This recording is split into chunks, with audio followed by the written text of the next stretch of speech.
good evening everyone, and thank you for making and taking the time to actually be at this event today. I'm supposed to speak for the next 20 minutes. I'll try and see if I can speak only for 15 minutes, but land the key messages really, right? I'm sure you went through the agenda, in terms of what we are going to really talk about today. Tremendous opportunity in terms of what we see both with SAP and Microsoft and some of your requirements, right? But I'm going to make it a little broader. I think before we get started, is just setting the thematic for today's conversation. I'm sure what I have on the slide right now is on top of your mind and is on the top of mind of every senior leader or just an employee in your organization as to how do we grow profits, right? It's a constant question. There are people who are part of the employees team. There are people who are part of the products team. There are people who are handling customers. There are people who are handling operations. And the constant effort that everybody is putting towards is how do we grow profits either by optimizing cost, reducing cost, not letting our costs increase, or driving sales upwards, right? Or driving efficiencies, or getting more customers, or trying to keep our employees more productive. So there are levers that are available as you think about it, and each of you are business people, right? You have a business where you're thinking about how do I dial up the transformation across each of these levers so that I improve my ability to grow profits. At the same time, as we are looking at some of these conversation perspectives, each of us are in a journey, right? There are applications that we are still considering whether we should host on cloud. There are applications which probably we are developing on cloud as a development organization, maybe a software in-house application, and then there are applications that we are using as a service. So each of us is in a journey. Many of us are even probably still getting started on the journey, and each of these paths essentially we may call it as infrastructure as service, software as service, or platform as service, end of the day again are towards the outcome of either improving productivity of your employees or driving efficiency in your operations, bottom line trying to drive digital transformation which is helping you grow profits really, right?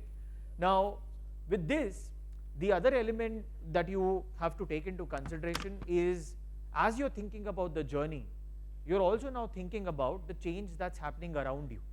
Because a few years back, when we were thinking about solving problems for our organizations from a digital transformation point of view, the number of solutions that probably were available for most of us were limited to some of the well-known names in the market.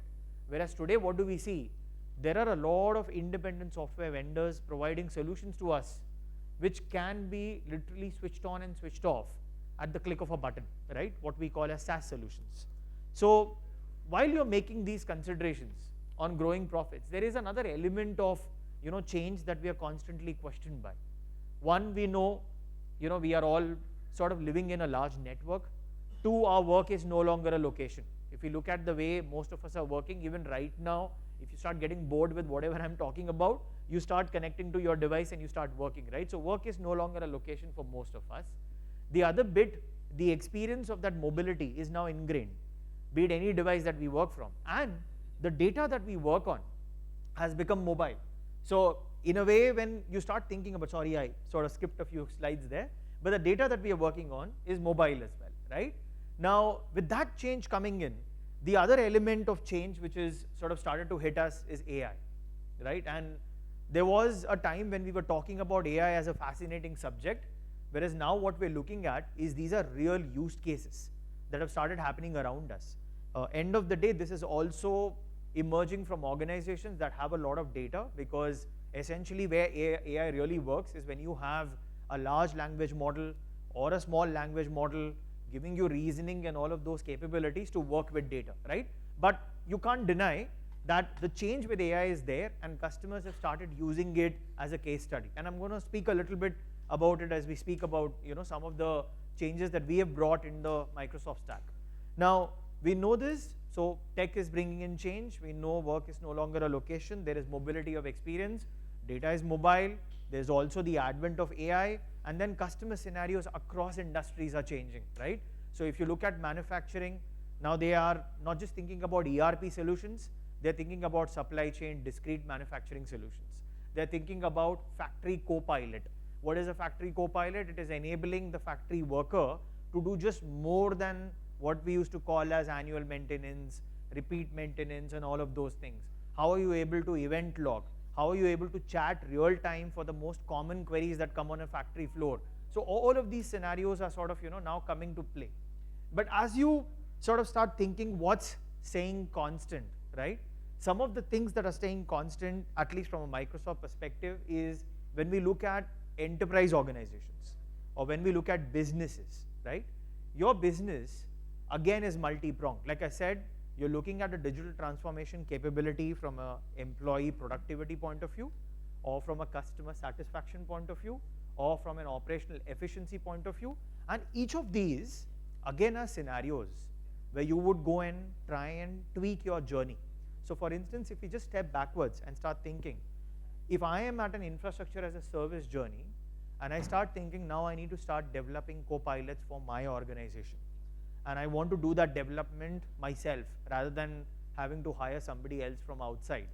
And then I start thinking, listen, I need a platform to start making this development, start building my application, right? And that is where you start jumping loops on where am I from a transformation journey. The other bit as you start looking at this is each of the facets around your infrastructure, your application modernization, your data modernization as you're thinking about data estate, the security context, both from an employee endpoint protection point of view and from your organizational data protection point of view. And then finally the whole gamut of business applications. How do you run through your CRM? How do you engage or integrate low code, no code? When you look at Microsoft, I think this sort of, we provide you a unique opportunity, as you can think, against any other hyperscaler out there in the market. When you look at each of the 6 solution areas and what you can do within those 6 solution areas integrated with AI, right? Now, coming to the next chapter of what has not changed, okay? We are thinking about growing profits. We're thinking about the 4 pillars where you can start making changes on digital transformation to grow profits. And then we are also, embracing all the change that's happening with AI. But then we have the trusted relationship that Microsoft brings with the technology, which is across the 6 solution areas. The other bit is just the thematic around partnerships, right? Now, often I get this question, and many times when we meet an SAP, customer, they start asking us this first question, hey, why should I think about Microsoft? And why not someone else? The 2 things that we talk about. One, it's been an extremely, deep, integrated and engaged partnership between SAP and Microsoft, which not just, looks at the opportunity with customer together, but it also looks at the opportunity to innovate together, right? So when you start thinking about scenarios of your scope, when you work, SAP is an application, when you start thinking about it, it's the heart of the enterprise, right? It's not just one module that you're working with. A lot of things that you work with from a tech stack point of view start to get either correlated to SAP, start integrated to what you're doing there, and then start growing on top of it, right? And then you start thinking the scope which is inherent to SAP, the scope which can be fulfilled by both, and then the possibilities that can come out of the partnership, right?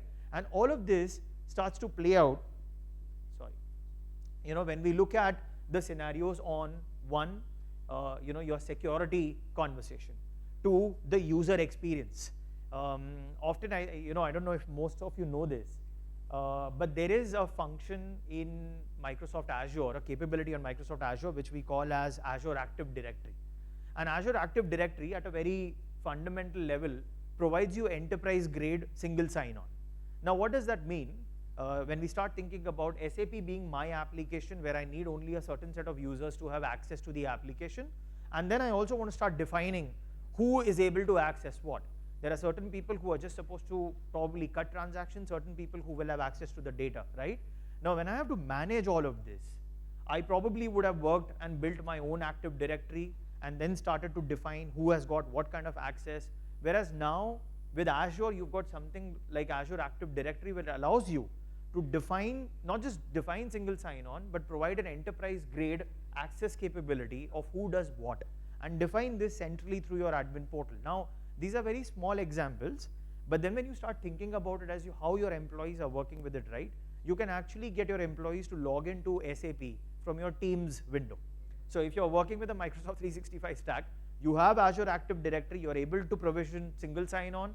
At the same time, you're able to do the plugin and all the interface through your Teams window itself. So it's sort of, when you think about user experience, you think about application innovation, when you're thinking about the integration patterns or security, all of these fall outside the scope of what is the original, functionality of the application. Again, an outcome of just being better together through the partnership. Like I said, the partnership spans beyond just going to the market together, but innovating together, really, right? The other, and this is sort of the culmination of the conversation, and I'm going to leave you really with 3 messages as you start thinking about it. Now, each of us, like I said, are businesses, right? We are, at the end of the day, the core of our survival is if our business is not going to make profits, as much as Marwadi or cunning that it sounds, the reality is I need my business to grow, right? Now I am embraced with AI, but what does it really mean as I'm starting to think about the revolution? I think it's, it's 3 things really, as you start thinking about leading in the revolution. And each of you are here, you made time because you realize that this is important from the context of how your business will grow from here to the next year, to the next 3 years, to the next 5 years, right? So 3 conversations. First one, the opportunity with AI and how you should think about it. As a customer today, not just of Microsoft and SAP, but also as a company that is serving other customers out there in the market, right? The second thing is the India opportunity for all of us, which is relevant. And how do I go and make the most of the India opportunity? And the third bit is your opportunity within all of this, right? So let me first start off with the AI opportunity. Now, as I think about the AI opportunity, for me and for all of us, it's really a platform shift, right? It's a computing platform shift from where we were thinking about on-premises infrastructure to moving to cloud, now building the conversation around both a natural language, which is now allowing me to have a conversation with a computing platform, and 2, a reasoning engine behind it, right? So what's the most common scenario today? If we think about, Air India, I'm sure most of you heard about it. It is the world's first airline to have got a digital Maharaja, an AI-powered Maharaja, right? What does it do? It answers roughly, as of today, 6,000 queries, right? And what we know from data is 85% of those queries are answered within 15 seconds. 15% of those queries require human intervention, right? And this, again, is being done in 4 languages. So they've started with 4 languages, 6,000 queries. Most of these queries are around baggage, scanning, which airport, all of these things, right? But it's a moment of pride when we start thinking of it, because this is the first airline to have done this in the world, and that's again on an Azure OpenAI platform. So what is it doing? At the front end, you have natural language. I'm talking to a screen, and at the back end, I've got a reasoning engine giving me responses for some of the most common queries that I have. Again, since I'm using LLM, I'm looking at the 6,000 most commonly used queries. Eventually, once I start looking at queries changing, I'll have more queries that will start getting responded there, right? So that's the first common scenario, which is where we start talking about conversations, right? I'm sure all of you have heard about co-pilots. What we have done with our co-pilots, and if you are using Microsoft 365 and Microsoft 365 Copilot, you would have started to think, boss, this is like the best capability that I could have offered to employees as I'm thinking about how do I save their time? How do I get them to do more out of their meetings? The most common scenario is nowadays we don't record any minutes of the meeting.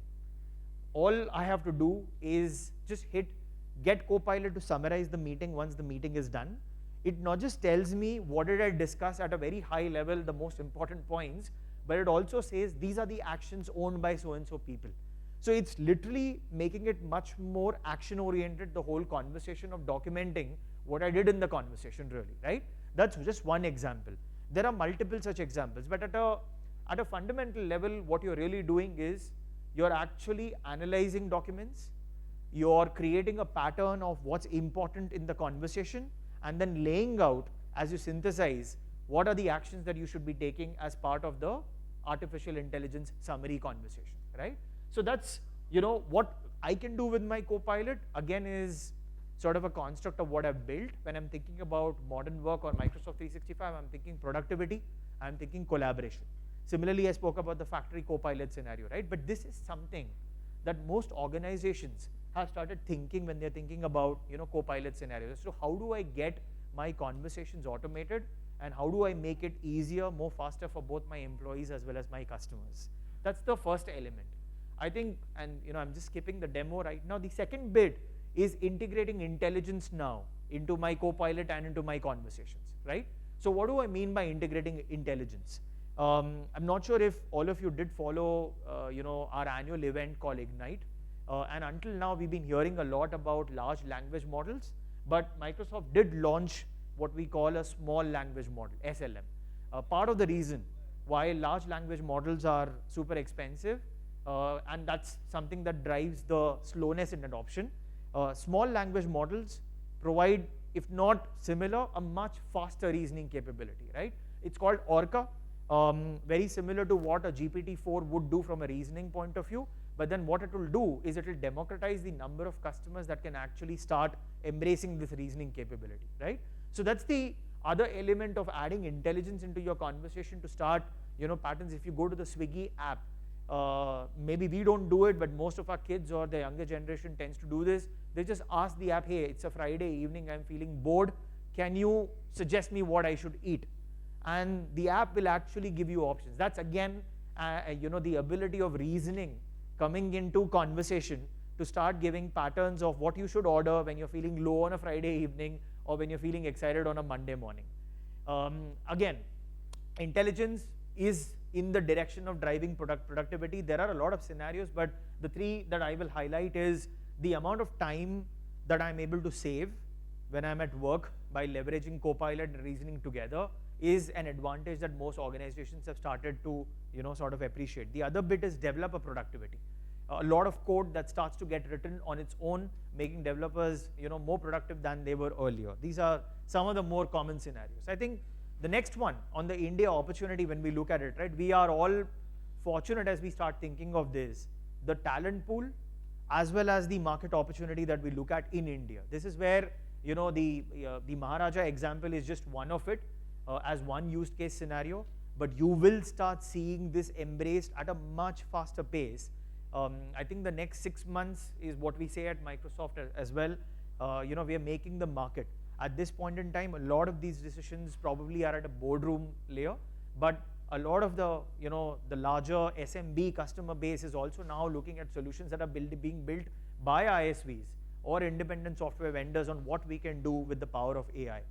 Finally, I think your opportunity, it's the best of time and the worst of time ahead of us, really. Now, either we get onto the AI flywheel or we don't get onto the AI flywheel. It's very similar to start thinking a few years back when people said, listen, get onto the journey of cloud, right? Don't run your applications in on-premises if you really want to transform. And then some of us, were penguins who jumped earlier, some of us were slower, and hence each of us are in our own journey. Someone's on an infrastructure as a service journey, someone's on a platform as a service journey, really, right? But when you start thinking about this AI flywheel, I think step one for each of us is critical. We start building our own AI capability. Because when you're thinking about the opportunity with SAP and the amount of data that you will generate, right? What you can get out of that data entirely gets linked to your own AI capability. The second bit is build your organization's AI capability. When we look at our IT team, or when we look at our different sort of teams and functional organizational parts, each of them need to be onboarded on what can AI do, cannot do for each of their functions. The third bit, as you start thinking about it, sorry, this is stuck there, unlock productivity with Copilot. Like I said, the earlier scenario on Copilot, the capabilities that it brings, these are very akin to some of the productivity gains that we gained earlier when we started using technology. So with you understanding AI, building AI across your organization, I think embracing Copilot and what it can do for your organization or for your customers, again, becomes pertinent. And in the end, all of this also allows you to sort of reimagine business cases. So for instance, a distributed architecture for a finance organization, how does it work when it sort of plays out with the power of AI? It's a use case that can start throwing different imagination capabilities for the CISO, for the CTO, for the CISO. So think of it as a use case that I can start building which can question the traditional way of doing business, not just for me, but for my customers really, right? So as you start thinking about this flywheel, at the core is again trust and governance. I'm sure all of us have heard both good and bad about AI. We keep hearing that, and just yesterday there was a news release that RBI is now thinking about sovereign cloud. What that means is, and it's a very funny incident, because a few years back, a lot of these entities were not allowing banks to get on cloud. Whereas now we're thinking about, not just getting them on cloud, but building the sovereign cloud capability for finance customers. Again, with the intention that a lot of data is going to get generated, and all of that data has to be used, responsibly. And hence, trust and governance is again something with AI that will continue to evolve, unless you're sort of on the flywheel. You're either having the worst of time ahead of you or the best of time in front of you. So with that, I think I'll leave you with 3 messages. Once again, the platform shift is a huge opportunity. Again, it's a new era of computing, the way we look at it. There is productivity, there are conversations, there are intelligence gains that are waiting for us to sort of take advantage of. Second bit is there is the India opportunity. We're moving from incredible India to credible India. Capability of development locally, capability of market opportunity locally, with industries transforming. I think there's just great opportunity for us when we start thinking about your opportunity by building your AI capability, your org's AI capability, and leveraging the power of Copilot. So with that, I'll sort of come to a conclusion on my session. Hopefully I was able to get it done on time. I'm around, so in case if there are any questions, happy to have a chat with you one-on-one. Thank you.